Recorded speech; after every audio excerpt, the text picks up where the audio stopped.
Friend, नमस्कार। मेरा नाम है संदीप और आप देख रहे हैं nothing impossible YouTube channel. Friends, आज के इस वीडियो में हम लोग जनसंख्या भूगोल के अंतर्गत जननांकिकीय या जनसांख्यिकीय संक्रमण जो सिद्धांत है उसके ऊपर चर्चा करने वाले हैं। इस टॉपिक को हम पूरा डिटेल में समझेंगे। ये जो सिद्धांत है किसके संदर्भ में दिया गया है और ये सिद्धांत जो है किस चीज़ की व्याख्या करता है और किस चीज़ को समझने में मदद करता है, उन सभी चीज़ों के ऊपर हम बहुत ही डिटेल में चर्चा करेंगे। मैं उम्मीद करूँगा कि आपको ये वीडियो का सेशन बहुत ही अच्छा लगेगा और मैं कोशिश भी करूँगा कि बहुत ही इजी लैंग्वेज में मैं आपको इस सिद्धांत के बारे में बताऊँ और ये किस चीज़ की व्याख्या करता है उसके बारे में भी मैं समझाने का प्रयास करूँ कि इस सिद्धांत का इस्तेमाल आखिर क्यों किया जाता है। ठीक है, तो आप वीडियो को स्टार्टिंग से लेके एंड तक देखें ताकि इस टॉपिक से जुड़े जो भी इम्पोर्टेंट पॉइंट्स आपको बताए जाएँ वो बहुत ही आसानी के साथ आपको समझ में आ जाए। और मैं उम्मीद करता हूँ कि जिस तरह मैं बताऊँगा आपको अच्छे तरीके से समझ में आ जाएगा। एक बात और मैं कहना चाहूँगा फ्रेंड्स, अगर आप नए व्यूअर हैं तो चैनल को जरूर सब्सक्राइब करिएगा और उसके बगल में जो बेल आइकन का बटन होता है उसको आप प्रेस कर लीजिएगा न्यू वीडियो के अपडेट्स को पाने के लिए। तो चलिए फ्रेंड, वीडियो को स्टार्ट करते हैं, थोड़ा सा भी समय को ज़ाया नहीं करते हैं। तो जैसा कि मैंने आपको बताया कि आज का जो हमारा टॉपिक है वो जननांकिकीय संक्रमण का सिद्धांत है और हमें इसी टॉपिक को बहुत ही अच्छे तरीके से समझने का प्रयास करना है। तो पहले तो ये हम समझ लेते हैं कि जननांकिकीय संक्रमण सिद्धांत जो है किस चीज़ को समझने में हमें मदद करता है। तो बेसिकली जो जननांकिकीय संक्रमण सिद्धांत है किसी भी देश या प्रदेश की जो जनसंख्या है उसका विकास किस प्रकार से हुआ है उसको समझने में पूरी तरह से मदद करता है। तो आप यहाँ तक तो अच्छे से आपको समझ में आ गया होगा कि जननांकिकीय संक्रमण सिद्धांत से हम किसी भी देश या प्रदेश की जनसंख्या का विकास किस प्रकार से हुआ है उसको समझने का प्रयास करते हैं इस सिद्धांत के अंतर्गत। यहाँ तक आपको समझ में आ गया कि इस सिद्धांत का इस्तेमाल हम क्या समझने के लिए करते हैं, किसी भी देश की जनसंख्या या प्रदेश की जनसंख्या का विकास किस प्रकार से हुआ है उसको हम समझने का प्रयास करते हैं इस सिद्धांत के अंतर्गत। मैं 1 से 2 बार या 3 बार रिपीट इसलिए मैंने किया कि ताकि आपको इतना आइडिया लग जाए कि ये सिद्धांत आखिर है क्या और किस चीज़ में इस्तेमाल होता है। क्योंकि ये एक ऐसा सिद्धांत है कि बहुत लोगों के मन में इसको लेकर बहुत सारा कन्फ्यूजन होता है कि जननांकिकीय संक्रमण क्या है, जिसको इंग्लिश में डेमोग्राफिक ट्रांजिशन भी बोलते हैं। तो ये आखिर है क्या, इसको किस प्रकार से समझा जाए, तो बहुत ही ईजी वे में हम समझेंगे। और जैसा कि मैं स्टार्टिंग से ही आपको बहुत ही अच्छे तरीके से बताने का प्रयास कर रहा हूँ, तो यहाँ तक हमें समझ में आ गया कि इस सिद्धांत से हम किस चीज़ को समझने का प्रयास करते हैं। फिर अब हम इसमें जानेंगे कि इस सिद्धांत को किसने प्रतिपादित किया या किसने दिया। तो यहाँ पर मैंने कुछ लिखा है, पहले इसको देखते हैं और समझते हुए चलते हैं। तो यहाँ पर मैंने लिखा है कि जनसांख्यिकीय संक्रमण एक जनसंख्या सिद्धांत है। चूँकि ये जनसंख्या के संदर्भ में व्याख्या करता है या उसको समझने में मदद करता है, तो ये जनसंख्या पर आधारित सिद्धांत है जो जनसांख्यिकीय या जनसांख्यिकी इतिहास के आंकड़ों और सांख्यिकी पर आधारित होता है। चूँकि हम जनसंख्या के संदर्भ में इस सिद्धांत का इस्तेमाल करते हैं उसके विकास को समझने के लिए, तो जाहिर सी बात है कि ये जनसांख्यिकी इतिहास के आंकड़ों और सांख्यिकी पर पूरी तरह से आधारित है। इस सिद्धांत के प्रतिपादक जो है आपके W.M. थॉमसन, जो कि 1929 में इस सिद्धांत को दिया था, और फ्रैंक नोएस्टीन, इन्होंने जो है इसको 1945 में दिया था। तो ये दो नाम बहुत ही महत्वपूर्ण है, आपको इसके बारे में ज़रूर याद रहना चाहिए। अगर आपसे पूछ लिया जाता है कि जननांकिकीय संक्रमण सिद्धांत जो है इसको किसने दिया था, तो W.M. थॉमसन, जो कि 1929 में इसको दिया था। फिर उसके बाद फ्रैंक नोएस्टीन, तो इन्होंने जो है 1945 में इसको दिया था। इन दोनों ने ही जो है इसकी अवस्थाओं को 3 भागों में विभक्त किया था, जिसके ऊपर हम आगे चर्चा करेंगे। आगे पहले इसमें देखते हैं कि इन्होंने यूरोप, ऑस्ट्रेलिया और अमेरिका में प्रजनन और मृत्यु दर की प्रवृत्ति के अनुभवों के आधार पर यह सिद्धांत दिया था। यानी कि इन्होंने अध्ययन का जो बेस था उनका क्या था, यूरोप, ऑस्ट्रेलिया और अमेरिका में जो प्रजनन और मृत्यु दर की प्रवृत्ति थी उन अनुभवों के आधार पे जो है इस सिद्धांत को उन्होंने दिया था। तो कोई भी सिद्धांत बनाने से पहले हम कोई भी चीज़ों की कैसे स्टडी करते हैं उसके बारे में बहुत ही अच्छी तरीके से अध्ययन करते हैं, फिर जाके हम उसको सिद्धांत बनाने का प्रयास करते हैं। तो इनका अध्ययन केंद्र क्या था, ये कुछ क्षेत्र थे यूरोप, ऑस्ट्रेलिया और अमेरिका में जो प्रजनन दर था वो किस प्रकार से था, उनके आधार पर ये सिद्धांत उन्होंने दिया था। उम्मीद करता हूँ कि यहाँ से लेकर यहाँ तक आपको अच्छे से समझ में आ गया होगा। एक बार मैं रिकॉल कर देता हूँ ताकि आपको फिर से अच्छे से और तरीके से मतलब समझ में आ जाए। जननांकिकीय संक्रमण सिद्धांत हमें किस चीज़ को समझने में हेल्प करता है, तो किसी भी देश या प्रदेश की जनसंख्या का विकास किस प्रकार से हुआ उसे समझने में मदद करता है। और फिर इसके बाद हम यह जानने का प्रयास किए कि इसके प्रतिपादक कौन है या इस जननांकिकीय संक्रमण सिद्धांत को किसने दिया था, तो WM थॉम्सन जो कि 1929 में इसको दिया। फिर उसके बाद फ्रैंक W नोएस्टीन जिन्होंने 1945 में इस सिद्धांत को दिया था। किसके आधार पे दिया था, मतलब किस अध्ययन या किस स्टडी के आधार पे, तो यूरोप और ऑस्ट्रेलिया और अमेरिका में प्रजनन और मृत्यु दर की प्रवृत्ति किस प्रकार की है, उन अनुभवों के आधार पे इस सिद्धांत को उन्होंने देने का प्रयास किया। मैं उम्मीद करता हूँ यहाँ तक आपको क्लियर हो गया होगा। आइए आगे अब देखते हैं इसमें। तो अब इसमें हम आगे जो कुछ भी मैंने आपको ऊपर बताया था उसी को थोड़ा सा और एक्सप्लेन करके देखते हुए हम चलेंगे। तो यहाँ पर आप देख सकते हैं कि जननांकिकीय संक्रमण सिद्धांत का उपयोग किसी क्षेत्र की जनसंख्या के वर्णन तथा भविष्य की जनसंख्या के पूर्व अनुमान के लिए किया जाता है। तो जननांकिकीय संक्रमण सिद्धांत का उपयोग किस लिए किया जाता है, किसी भी क्षेत्र की जनसंख्या के वर्णन तथा भविष्य की जनसंख्या के पूर्व अनुमान के लिए इसका किया जाता है। तो मैंने आपको स्टार्टिंग में यही बताया था कि जननांकिकीय संक्रमण सिद्धांत का जो उपयोग है किस लिए किया जाता है, किसी भी देश या प्रदेश की जनसंख्या के विकास किस प्रकार से हुआ वो उसको समझने के लिए। तो यहाँ पर वही बातें बताई जा रही है। फिर उसके बाद हम ये देख सकते हैं कि यह सिद्धांत हमें बताता है कि जैसे ही समाज ग्रामीण, खेतीहर और अशिक्षित अवस्था से, यानी कि कोई समाज हमारा है जो ग्रामीण है, खेतीहर है और वहाँ के लोग पूरी तरह से अशिक्षित हैं, उस अवस्था से उन्नति करके नगरीय, औद्योगिकी और साक्षर बनता है, तो किसी प्रदेश की जनसंख्या उच्च जन्म और उच्च मृत्यु से निम्न जन्म और निम्न मृत्यु में परिवर्तित हो जाती है। तो यहाँ पे दो आपको जो सेंटेंस या दो यहाँ पे पॉइंट देखने की ज़रूरत है कि जब कोई समाज, अगर ग्रामीण वो खेतीहर या अशिक्षित समाज है, तो वहाँ पर आप देखते हैं कि वहाँ पर जन्म दर जो है उच्च होगी और मृत्यु दर भी उच्च होगी। यानी कि प्रति 1000 पे अगर आपके 35 लोगों की जन्म होती है तो यहाँ पर प्रति 1000 पे 35 लोगों की मृत्यु भी होगी।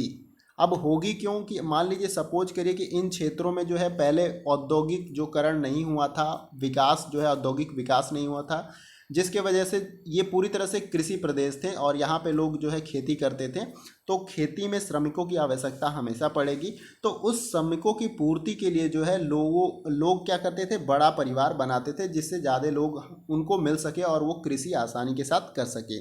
और उतनी उत्पादन भी नहीं होती थी, उत्पादन नहीं होगी तो भूखमरी के कारण लोग वहाँ पे मरने लगे और स्वास्थ्य सुविधाएं भी नहीं थी उस समाज में जो खेतीहर या कृषि समाज था हमारा, तो जिसके वजह से उच्च मृत्यु दर और उच्च जन्म दर थी। तो यहाँ तक आपको क्लियर हो गया होगा। यहाँ पर यही बताने का प्रयास किया जा रहा है। फिर जब ये जो आपका समाज है यानी ग्रामीण या खेतीहर अशिक्षित समाज है, जैसे जैसे उन्नति करके वो नगरीय, औद्योगिक और साक्षर बनता है, तो फिर उसके बाद क्या होता है, यहाँ पर जन्म दर जो होती है वो निम्न जन्म दर हो जाती है और निम्न मृत्यु दर यहाँ पर हो जाती है अगर हम ग्रामीण या फिर कृषक समाज से अगर नगरीय औद्योगिक समाज में आ जाते हैं। तो इसी परिवर्तन की अवस्थाओं में जो मतलब कई अवस्थाओं में ये आपका परिवर्तन होता है। इसको एक मॉडल या एक ग्राफ के माध्यम से मैं बहुत ही आसान तरीके से उसको और भी डिस्क्राइब आपको करूँगा। तो यहाँ पर देख सकते हैं कि ये परिवर्तन अवस्थाओं में होते हैं जिन्हें सामूहिक रूप से जननांकिकीय चक्र के रूप में जाना जाता है। तो इसको कई भागों में डिवाइड किया गया है अलग अलग जियोग्राफर्स के द्वारा, लेकिन हम जिसके बारे में बात कर रहे हैं उनके द्वारा जो है 3 भागों में इसको डिवाइड किया गया है, तो उसको हम देखेंगे। उसके साथ साथ मैं आपको उनको 4 या 5 भागों में अगर अलग अलग उसको बताया गया तो उसके बारे में भी मैं आपको बता दूंगा। आइए आगे देखते हैं इसमें। तो यहाँ पर आप देख सकते हैं कि मैंने पॉइंट में लिख रखा है कि नोटेस्टीन और थॉम्सन ने जननांकिकीय संक्रमण की 3 अवस्थाएं मानी है और इन्हीं तीनों अवस्थाओं के अनुसार मैं इस पूरे सिद्धांत के बारे में आपको बताऊंगा। फिर उसके बाद दूसरे पॉइंट में आप देख सकते हैं साक्स और ट्रिवार्था ने जननांकिकीय संक्रमण को 4 भागों में बांटा है। और फिर उसके बाद तीसरे पॉइंट में आप देख सकते हैं ब्लैकर और पीटर कॉक्स ने 5 अवस्थाओं के अनुसार जननांकिकीय चक्र का वर्णन किया है। तो मैं इसको 5 भागों में आपको डिस्क्राइब करके बता दूंगा, लेकिन मुख्य रूप से हम 3 स्टेज को देखेंगे कि किस प्रकार से जो है किसी देश की जनसंख्या, प्रदेश की जनसंख्या का विकास होता है, और इनको 3 अवस्थाओं में हम समझने का प्रयास करेंगे। आइए आगे देखते हैं इसमें। तो हम इसमें पहली या प्रथम अवस्था को देख लेते हैं, जो कि नोटेस्टीन या थॉमसन के द्वारा बताया गया है इस सिद्धांत के अंतर्गत। तो प्रथम अवस्था को हम देखते हैं। प्रथम अवस्था में जो है उच्च प्रजननशीलता व उच्च मत्यरता होती है, क्योंकि लोग महामारियों और भोजन की अनिश्चित आपूर्ति से होने वाली मृत्युओं की क्षतिपूर्ति अधिक पुनर्उत्पादकता से करते हैं। जनसंख्या वृद्धि धीमी होती है और अधिकांश लोग खेती में कार्यरत होते हैं। यहाँ बड़े परिवारों की परिसंपत्ति माना जाता है और जीवन प्रत्याशा निम्न होती है।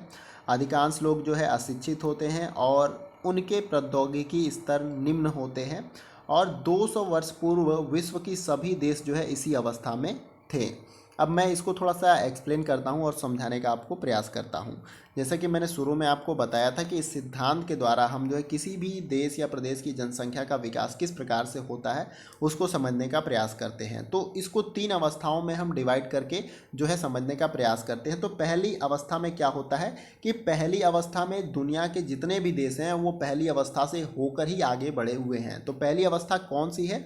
तो पहली अवस्था जो हमारे ग्रामीण या खेतीहर या कृषक क्षेत्र हैं वो पहली अवस्था में आते हैं। तो पहले जितने भी क्षेत्र थे, आपके देश थे या विश्व में जितने भी देश हैं, वो पहले आपके कृषि क्षेत्र वाले ही देश थे, यानी कि एग्रीकल्चर पहले करते थे, यानी शिकार के बाद उन्होंने एग्रीकल्चर को अपनाया।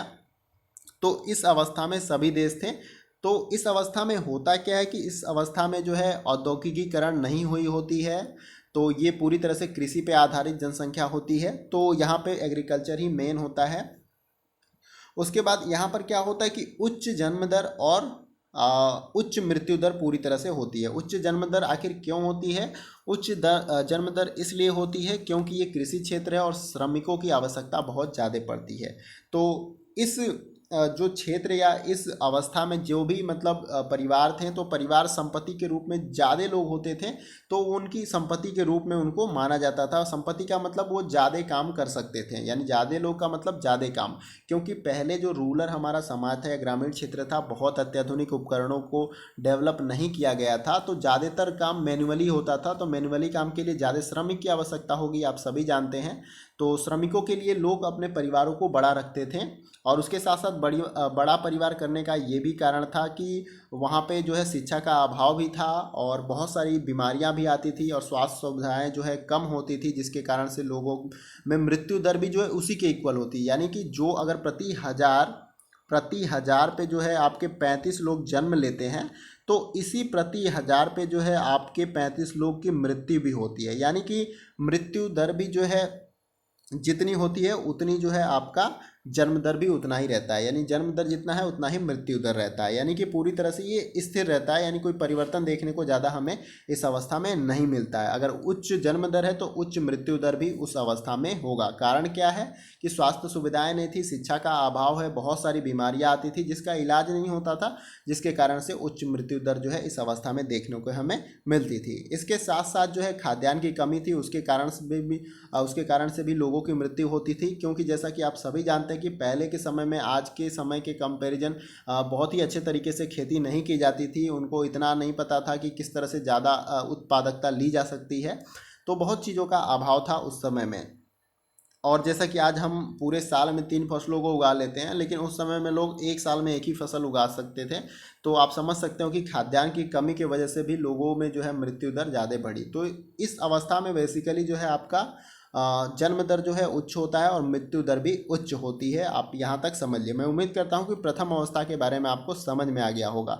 ये बहुत कुछ ज़्यादा नहीं बताता है सिद्धांत का, बस ये मतलब है कि समझाने का आपको प्रयास करना है या एक चीज़ समझने का प्रयास ये बताता है आपका सिद्धांत कि किसी भी देश की जनसंख्या किस प्रकार से ग्रोथ की है, यानी विकास हुआ है उसमें, उसके बारे में पूरी तरह से ये समझने में मदद करता है सिद्धांत। तो प्रथम अवस्था में विश्व के सारे देश रहे होंगे, क्योंकि पहले से तो वहाँ पे शहरीकरण हुआ नहीं है, पहले तो वो ग्रामीण क्षेत्र रहे होंगे। ग्रामीण क्षेत्र रहे होंगे तो उनका मुख्य व्यवसाय कृषि ही रहा होगा। कृषि रहा होगा तो पहले जो है आपका मैन्युअली काम होता था, जिससे श्रमिकों की ज़्यादा आवश्यकता होती थी। तो लोग संपत्ति के रूप में अपने परिवार के सदस्यों की संख्या बढ़ाते थे। ज़्यादा सदस्य रहेंगे तो ज़्यादा काम होगा, क्योंकि मैन्युअली काम तो इंसान ही कर सकता है, आप सभी जानते हैं। तो इस कंडीशन में, इस अवस्था में जन्म दर जो है उच्च पाई जाती थी। मृत्यु दर भी उतनी ही पाई जाती थी जितनी की जन्म दर आपकी होती थी। क्यों? क्योंकि स्वास्थ्य सुविधाएं नहीं थी, शिक्षा का अभाव था, और बहुत सारी बीमारियां भी प्रथम अवस्था में आती थी जिसका इलाज नहीं हो सकता था, क्योंकि स्वास्थ्य फैसिलिटी हमारी बेहतर नहीं थी इस अवस्था में, और खाद्यान्न की कमी से भी जो है लोग मरते थे। तो यहाँ पर जो है जन्म दर आपका समझ लीजिए कि जन्म दर जो है उच्च होती है और मृत्यु दर भी उच्च होती है। तो उम्मीद करता हूँ कि प्रथम अवस्था के बारे में आपको अच्छे तरीके से समझ में आ गया। एक ग्राफ के माध्यम से मैं आपको जो है अंत में और भी अच्छे तरीके से समझाने का प्रयास करूँगा। पहले हम तीनों अवस्थाओं को देख लेते हैं। आइए आगे देखते हैं सेकेंड फेज को। अब हम इसमें आगे इस सिद्धांत की दूसरी अवस्था को देखेंगे, यानी दूसरी अवस्था में जो है, अब हमने पहली अवस्था में जो है ग्रामीण क्षेत्रों के बारे में देखा, या ग्रामीण जो हमारा समाज था उसके बारे में समझने का प्रयास किया, जहाँ पर क्या था, जन्म दर आपका उच्च था और मृत्यु दर भी उच्च थी। अब हम द्वितीय अवस्था में देखेंगे, कोई भी ग्रामीण समाज हो वो अपनी पहली अवस्था में नहीं रहेगा, धीरे धीरे उसका विकास होगा। तो द्वितीय फेज में यह बताने का प्रयास किया जा रहा है कि जैसे औद्योगिकीकरण हुआ, उसके बाद जो है स्कूल भी खुले, हॉस्पिटल भी बने, जिससे क्या हुआ कि लोगों के जीवन का जो है विकास हुआ, यानी लोगों के जीवन जो है बेहतर हुआ। पहले से ग्रामीण जो आपका समाज था उससे बेहतर होके वो क्या हुआ, दूसरी स्थिति में थोड़ा सा बेहतर हो गया, जहाँ पे उनके लिए जो है बहुत सारी स्वास्थ्य सुविधाएं होने लगी और स्कूल्स होने लगे, औद्योग धंधे हैं जहाँ पे वो काम कर सकते थे। तो बहुत सारी चीज़ों का डेवलप हुआ। तो यहाँ पे देख सकते हैं कि द्वितीय अवस्था के प्रारंभ में प्रजननशीलता ऊंची बनी रही, यानी कि इस अवस्था में जो है आपका जन्म दर जो है मतलब अभी उसी तरह बना हुआ है ये जन्म दर, यानी कि 35 जो है आपका प्रति 1000 पे जो है 35 लोग जन्म लेते हैं। अभी भी द्वितीय अवस्था में जो है 1000 पे 35 लोगों का अभी जन्म होता है। ठीक है, अब ये 1000 मानक क्यों है, आप ये समझ लीजिए कि किसी भी चीज़ को मापने के लिए आपको जो है एक इक्वल लेवल की आवश्यकता होती है। आप सभी जानते हैं आपके घर के सरफेस का अगर लेवलिंग होता है तो कोई एक मानक माना जाता है जो एरिया बराबर होता है, और उससे जो है चारों कोनों को जो है मेजर किया जाता है कि क्या ये इसके इक्वल है या उसके उतार चढ़ाव को देखा जा सकता है। तो इसी प्रकार से ये 1000 हमारा मानक है, इसी के आधार पे हम जनसंख्या में क्या उतार चढ़ाव हो रहा है उसको समझने का प्रयास करते हैं। तो इसी 1000 पे ये 35 लोगों का जन्म हुआ। ठीक है, तो उम्मीद करता हूँ ये भी आपको अच्छे तरीके से समझ में आ गया होगा। मैं इसलिए बता दे रहा हूँ कि कुछ लोगों को शायद पता ना हो, तो शायद ये पता चल जाए उनको। तो यहाँ पे दूसरी अवस्था में जो है जन्म दर उसी तरह बनी रहती है जैसे कि प्रथम अवस्था में है उच्च जन्म दर, तो यहाँ पर द्वितीय अवस्था में भी उच्च जन्म दर बनी रहती है, लेकिन मृत्यु दर में कमी आती है। अब मृत्यु दर में कमी क्यों आएगी, जैसा कि मैंने आपको शुरुआत में बताया कि द्वितीय फेज में, यानी कि कोई भी जो ग्रामीण समाज है वो ग्रामीण समाज हमेशा के लिए तो रहेगा नहीं। औद्योगिकीकरण हुआ जिसके वजह से उनके जीवन का विकास हुआ, जीवन प्रत्याशा बढ़ी, स्वास्थ्य सुविधाएं उन क्षेत्रों में बढ़ी, शिक्षा का भी जो है बहुत ज़्यादा विस्तार हुआ, प्रचार प्रसार हुआ, जिससे लोग शिक्षित हुए, लोगों को जॉब मिलने लगी। तो क्या हुआ, उनकी जीवन प्रत्याशा बढ़ी, और जो लोग बीमारियों के कारण मरते थे अब स्वास्थ्य सुविधाएं अच्छी हो गई, तो अब उनको बीमारी से बचा लिया जाता है, जिसके वजह से क्या हुआ, मृत्यु दर में कमी आने लगी। यानी कि जो लोग बीमारी और खाद्यान्न से मरते थे अब उनमें कमी आने लगी, क्योंकि वो चीज़ बेहतर हो गई तृतीय अवस्था में। अब जो तकनीकों का विकास हो गया, जो खेती को अच्छे तरीके से कर सकते हैं, एक साल में 2 से 3 फसलें ले सकते हैं, तो खाद्यान्न पूर्ति भरपूर होने लगी, तो खाद्यान्न की कमी से भी मृत्यु नहीं हो रही है।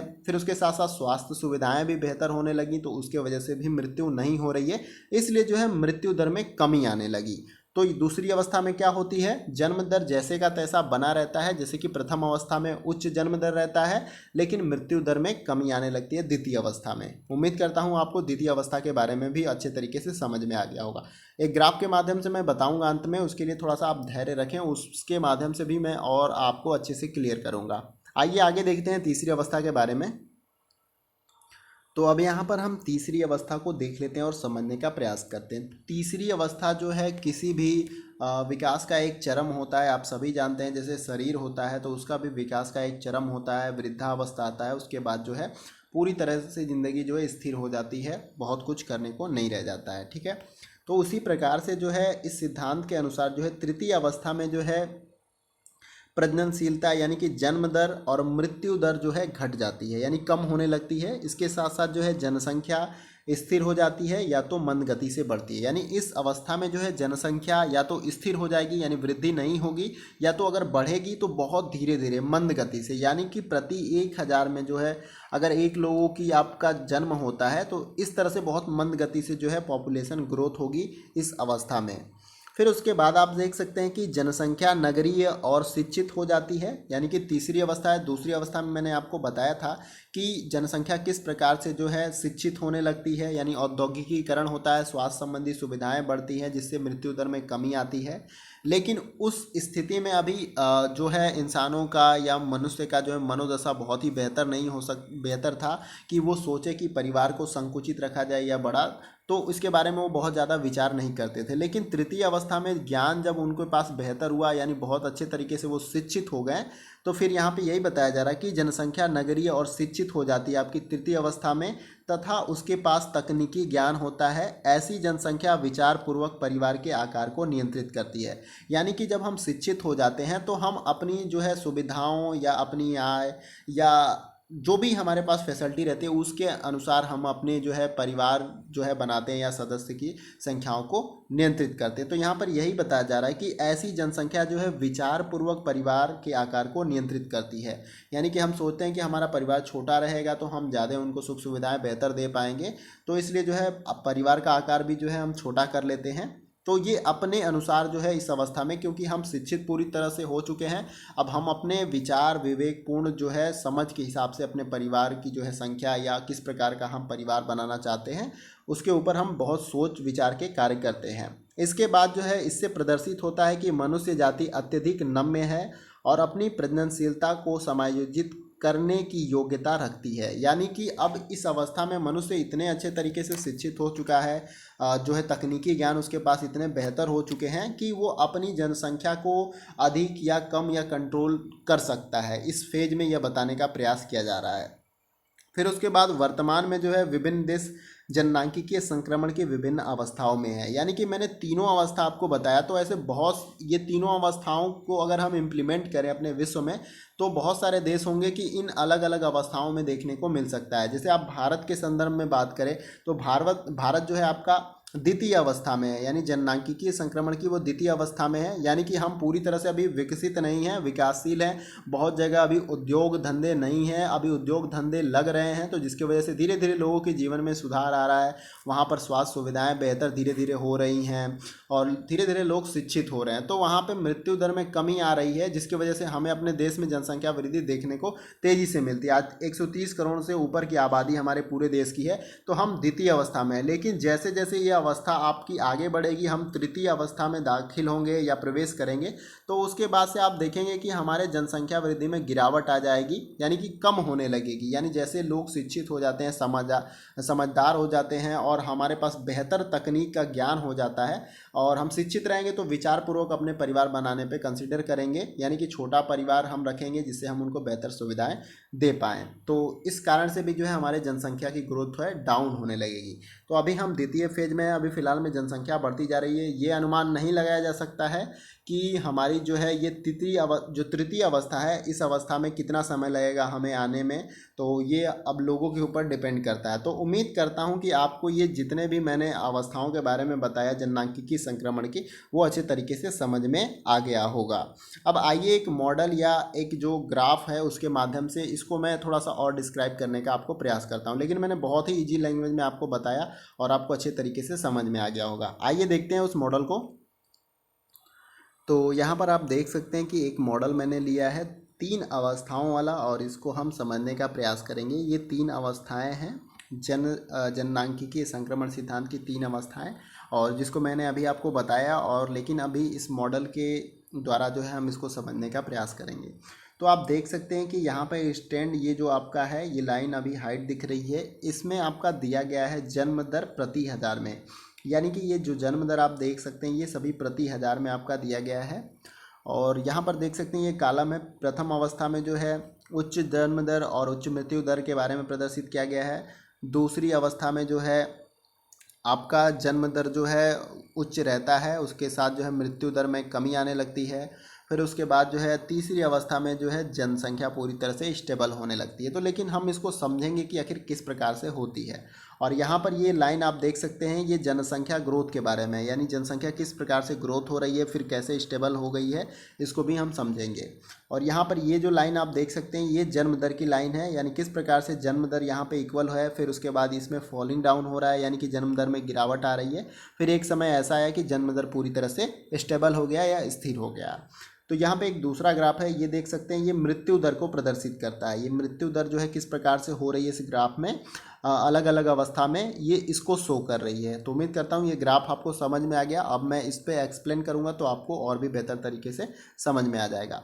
तो प्रथम अवस्था के बारे में हम जब बात करेंगे तो प्रथम अवस्था में मैंने आपको बताया कि जो हमारा ग्रामीण समाज है या जो कृषक समाज है वो प्रथम अवस्था में आता है आपका। तो कोई भी देश है जो वो प्रथम अवस्था से होकर ही गुजरता है। विश्व के जितने भी देश हैं वो आपके प्रथम फेज से, इस सिद्धांत के अनुसार प्रथम फेज से होकर ही गुजरे हैं, प्रथम अवस्था से होकर ही गुजरे हैं। कभी न कभी वो ग्रामीण या कृषक समाज के रूप में ही रहे होंगे। फिर उसके बाद वहाँ पे औद्योगिकीकरण हुआ होगा, विकास हुआ होगा, लोग शिक्षित हुए होंगे, तो उसके प्रकार से वो विकास का प्रोसेस आगे बढ़ता रहा होगा। लेकिन प्रथम अवस्था में जो है ग्रामीण क्षेत्र या कृषक समाज हमारा आता है, और इस समाज में जो जन्म दर है वो उच्च रहती है और मृत्यु दर भी उच्च रहती है। अब इसका कारण क्या है? जन्म दर का जो कारण उच्च रहने का ये कारण है कि यहाँ पर जो है ग्रामीण समाज का उतना विकास नहीं हुआ है, और ये एक तरह से कृषक समाज होता है। यानी कृषक समाज के लिए जो है बहुत ही जो है श्रमिकों की आवश्यकता होती है। और यहाँ पर इस समाज में जो है परिवार जो होते थे वो लोगों की संख्या संपत्ति के रूप में जो है समझते थे, यानी ज़्यादा लोग रहेंगे तो ज़्यादा हमारा काम होगा, इस तरह का माइंडसेट रहता था।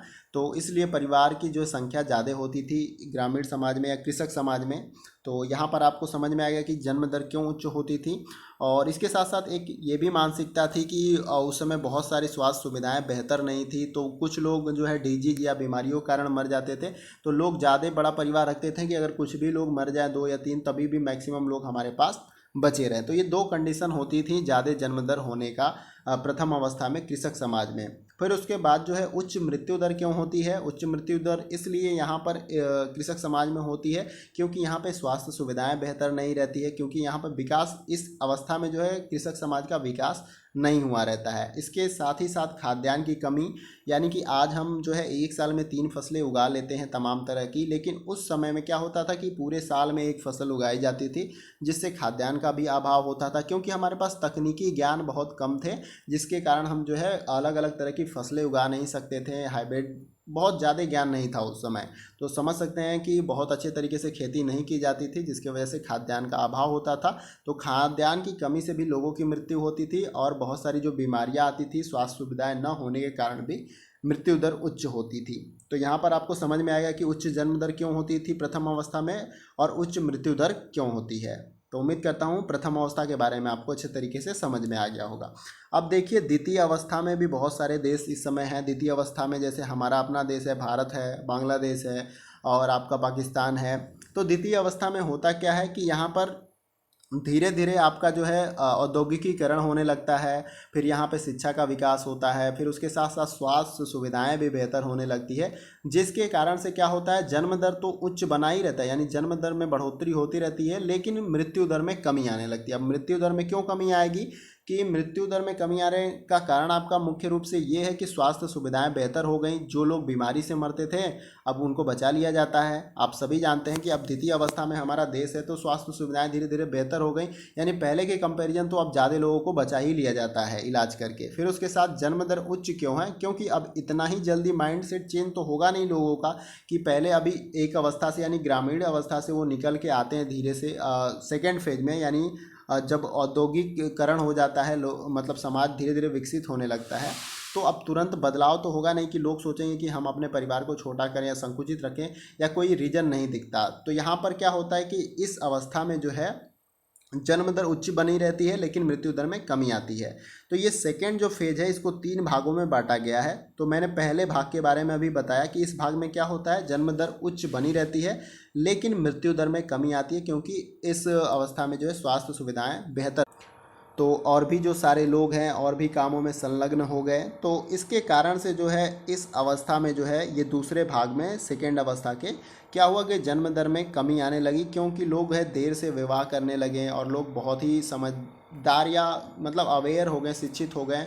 तो अपने जो है अकॉर्डिंग परिवार की जो है संख्या को कंट्रोल या उसके अनुसार रखते थे कि अपना बजट किस हिसाब से है, अपनी स्थिति कैसी है। छोटा परिवार रहेगा तो हम उनको बेहतर जो है भरण पोषण या शिक्षा भी दे पाएंगे। तो इस अवस्था में लोगों की ये सोच या शिक्षा की वजह से जो है विकसित होने लगी, तो यहाँ पे जन्म दर में गिरावट आई। लेकिन अभी इस अवस्था में भी जो है आपकी वृद्धि दर आप देख सकते हैं, ये स्केल आपकी अभी भी ये वृद्धि दर जारी है, यानी जन्म दर में गिरावट तो देखने को हमें मिली, लेकिन अभी जनसंख्या वृद्धि दर जो है अभी इस अवस्था में भी देखने को हमें मिलती है। फिर इसके बाद अगर हम बात करें तो उसी प्रकार से ये तीसरे ब्लॉक में भी है आपका जन्म दर में गिरावट तो होता है, लेकिन अभी जनसंख्या वृद्धि दर इसमें देखने को हमें मिलती है। लेकिन जब हम अंतिम अवस्था में आते हैं तो यहाँ पर आप देख सकते हैं ये वृद्धि दर जो है फॉलिंग डाउन हो रहा है, यानी कि नीचे की तरफ आ रहा है, यानी जनसंख्या वृद्धि दर में गिरावट होता है। इसका कारण क्या है कि जन्म दर भी जो है आपका स्टेबल हो जाता है, उसके बाद मृत्यु दर भी स्टेबल हो जाता है। तो जैसे जैसे लोग बूढ़े होते रहते हैं वो मरते हैं, तो ये वृद्धि दर में क्या होती है, कमी आने लगती है, क्योंकि कोई यहाँ पे प्रजनन नहीं हो रहा है या जन्म दर में वृद्धि नहीं हो रहा है। मृत्यु दर भी जो है आपका स्टेबल हो गई है। ये दोनों आप देख सकते हैं स्केल किस प्रकार से यहाँ पे स्टेबल हो गई है। ये आपका जो जन्म दर वाला स्केल है ये डॉट डॉट, यहाँ पे जो ऊपर नीचे ये मृत्यु दर, तो ये स्टेबिलिटी में आ जाती है, जिसके कारण से क्या होता है कि यहाँ पे जनसंख्या वृद्धि दर पूरी तरह से रुक जाती है। स्केल आप देख सकते हैं। अब इसका कारण क्या है, जैसा कि मैंने आपको तृतीय अवस्था में बताया था कि यहाँ पर जो है पूरी तरह से तकनीकी ज्ञान जो है हमारे समाज को हो जाता है, औद्योगिकीकरण बहुत बेहतर हो जाता है, लोग लगभग सारे शिक्षित हो जाते हैं, तो अपने अनुसार अब जो है जनसंख्या को कंट्रोल करने का प्रयास करते हैं। तो लोग जो है जैसा कि आप समझते हैं कि शिक्षित परिवार में लोग सोचते हैं हमारा परिवार छोटा रहेगा तो हम ज़्यादा बेहतर उनको सुविधाएं या शिक्षा दे पाएंगे, तो इस प्रकार की भी मानसिकता डेवलप हो जाती है, तो जिसके कारण से क्या होती है जन्म दर में कमी आने लगती है। तो ये हमारा पूरा स्केल था जननांकिकीय संक्रमण का, ये जो पूरा मॉडल था, और उम्मीद करता हूँ आपको बहुत ही अच्छे तरीके से समझ में आ गया होगा। अगर कहीं भी कोई समस्या हो, कोई प्रॉब्लम हो, आपको ये मॉडल समझ में नहीं आया तो आप कमेंट बॉक्स में पूछ सकते हैं, मैं बहुत ही डिटेल में आपको वहाँ पर भी बता दूंगा। वैसे तो मैंने प्रयास किया है कि आपको बहुत ही अच्छे तरीके से समझाऊं, और मैं उम्मीद करता भी हूँ कि आपको अच्छे तरीके से समझ में आ गया होगा। ये स्केल लगभग देख सकते हैं 5 भागों में विभक्त है, जैसे कि मैंने शुरू में ही बताया था कि अलग अलग जो जियोग्राफर्स हैं इनको, जैसे मैंने आपको बताया नोटेस्टीन और थॉमसन के बारे में, इन्होंने 3 अवस्थाओं में इसको डिवाइड किया गया, लेकिन ये दूसरा जो अवस्था है इसको 3 भागों में इन्होंने अलग कर दिया। ठीक है, तो 3 भागों में अलग करके जो है इसको बताने का इन्होंने प्रयास किया कि पहले भाग में जो है जन्म दर क्या होती है, उच्च बनी रहती है जैसे कि प्रथम अवस्था में रहती है, लेकिन मृत्यु दर में कमी आती है क्योंकि स्वास्थ्य सुविधाएं बेहतर हो जाती हैं। फिर उसके बाद इसके दूसरे भाग में क्या होता है, जन्म दर जो है घटने लगता है क्योंकि लोग शिक्षित हो जाते हैं और जो है अपने अकॉर्डिंग जो है परिवार के जो संख्या बढ़ाने का प्रयास करते हैं, यानी बहुत सारे कामों में संलग्न हो जाते हैं, जॉब नौकरी, लोग विवाह देर से करते हैं क्योंकि किसी भी जैसे एजुकेशन में वो जुड़ जाते हैं, कोई लंबा कोर्स करने लगते हैं 4 साल 5 साल का, तो समय धीरे धीरे आगे बढ़ता जाता है। तो पहले देखते थे आप, पहली अवस्था में ग्रामीण समाज में बाल विवाह की प्रथा थी, बहुत ज़्यादा पहले ही शादियाँ हो जाती थी, तो बहुत सारे रीजन थे वहाँ पर जन्म दर उच्च होने की, लेकिन यहाँ पर रीजन जो है वो घटते जाते हैं, जिसके कारण क्या हुआ, जन्म दर घटने लगता था। तो इस प्रकार से मैंने आपको ये मॉडल समझाने का प्रयास किया और उम्मीद करता हूँ कि आपको अच्छे तरीके से समझ में आ गया होगा। कुछ बहुत ज़्यादा कॉम्प्लिकेटेड नहीं है ये सिद्धांत, आप बहुत ही आसानी के साथ भी समझ सकते हो, और उम्मीद करता हूँ कि मेरे बताने के बाद आप एक बार इसको रिवाइज करेंगे और आपको ये सिद्धांत बहुत ही अच्छी तरीके से समझ में आ जाएगा कि जननांकिकीय संक्रमण सिद्धांत आखिर किस चीज़ को समझाने का प्रयास करता है। तो बेसिकली किसी भी देश की जनसंख्या या किसी भी प्रदेश की जनसंख्या का विकास किस प्रकार से होता है, उसके क्रम या उसके चक्र को जो है ये समझाने का पूरी तरह से प्रयास करता है जननांकिकीय संक्रमण सिद्धांत। तो उम्मीद करता हूं कि आपको ये सिद्धांत जो है बहुत ही अच्छे तरीके से समझ में आ गया होगा। तो अगर कहीं से भी ये वीडियो आपको अच्छा लगा कि मैंने आपको बेहतर तरीके से समझाया, तो आप जो है इस वीडियो को लाइक ज़रूर करें, कमेंट करके ज़रूर बताएं कि आपको कैसा लगा ये वीडियो का सेशन। अगर अच्छा लगे तो उसके बारे में भी जो है आप बता सकते हैं, कोई कमी रह गई तो उसके बारे में भी आप कमेंट बॉक्स में बताएं, और कोई सजेशन भी है इस वीडियो को बेहतर करने के लिए या नेक्स्ट वीडियो जो मैं बनाऊँ उसको बेहतर करने के लिए, तो उस बारे में भी फीडबैक आप देख सकते हैं। तो उसके बाद जो है अगर आपको अच्छा लगे तो इसको लाइक ज़रूर करें। आपसे हम्बली रिक्वेस्ट है, आपके एक लाइक से हमें बहुत सारा मोटिवेशन मिलता है, हमें लगता है आप हमारी वीडियो को देखते हैं और हमें आपके लिए कंटिन्यूअस वर्क करना चाहिए। वीडियो को शेयर करें मैक्सिमम दोस्तों के साथ ताकि उनको भी इस वीडियो से हेल्प मिल सके, क्योंकि जो कुछ भी मैं आपको प्रोवाइड करता हूँ सभी फ्री ऑफ कॉस्ट होता है। तो आपको अगर इससे लाभ मिल रहा है तो आपका दायित्व बनता है कि आप दूसरों को भी शेयर करें ताकि इससे उनको भी लाभ मिल सके। एक बात और कहना चाहूँगा, अगर आप नए भी बने तो चैनल को जरूर सब्सक्राइब करें और उसके बगल में जो बेल आइकन का बटन होता है उसको आप प्रेस कर लें न्यू वीडियो के अपडेट्स को पाने के लिए। तो फ्रेंड्स आज के वीडियो में बस इतना ही, फिर मिलते हैं नेक्स्ट वीडियो में कुछ और इंपॉर्टेंट टॉपिक के साथ और कुछ और इंपॉर्टेंट क्वेश्चन के साथ। तब तक के लिए जय हिंद, जय भारत।